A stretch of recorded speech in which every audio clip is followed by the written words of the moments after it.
द्वितीय अध्याय 60-65 श्लोक।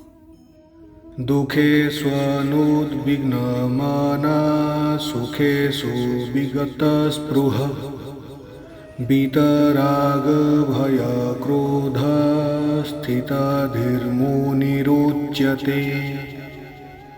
भगवान बोले, जो मनुष्य किसी प्रकार के दुखों में क्षुब्ध नहीं होता, जो सुख की लालसा नहीं करता और जो आसक्ति, भय और क्रोध से मुक्त रहता है, वो स्थिर बुद्धि वाला मनीषी कहलाता है।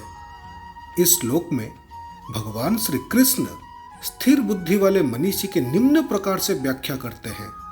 प्रथम, वीतराग अर्थात जो सुख की लालसा को त्याग देते हैं।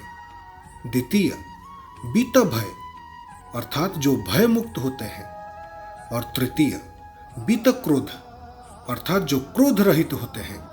आध्यात्मिक चेतना में लीन मनुष्य अपने मन में नश्वर भौतिक ऐश्वर्यों, क्रोध, लालच और शत्रुता आदि को प्रवेश करने की अनुमति नहीं देते। इसलिए उनका मन लोकातीत चिंतन में स्थिर और दिव्य चेतना में स्थित हो जाता है। यदि कोई मनुष्य अपने मन को दुखों की चिंता करने की अनुमति देता है, तब भगवान का चिंतन समाप्त हो जाता है और मन ज्ञानातीत अवस्था से पतन की ओर चला जाता है। दुखदायी कार्यों की गति इसी प्रकार होती है।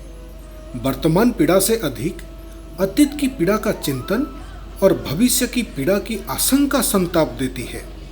किंतु जब मन इन दोनों का चिंतन छोड़ देता है और केवल वर्तमान संवेदना को सहजता से टटोलता है, तब पीड़ा आश्चर्यजनक ढंग से संकुचित होकर सहनीय और पहले से भी कम हो जाती है।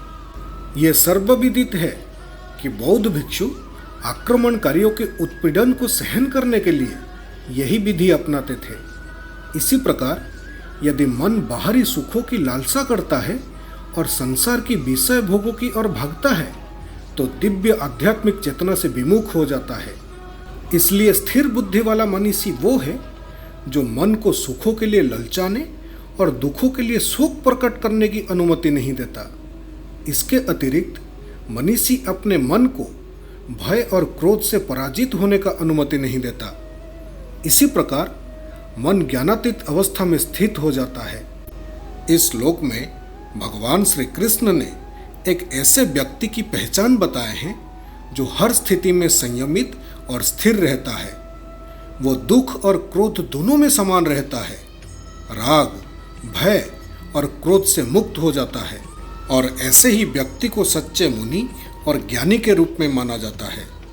इस प्रकार की स्थिति को प्राप्त करने के लिए व्यक्ति को आत्मा के वास्तविक स्वरूप को जानना और समझना आवश्यक होता है।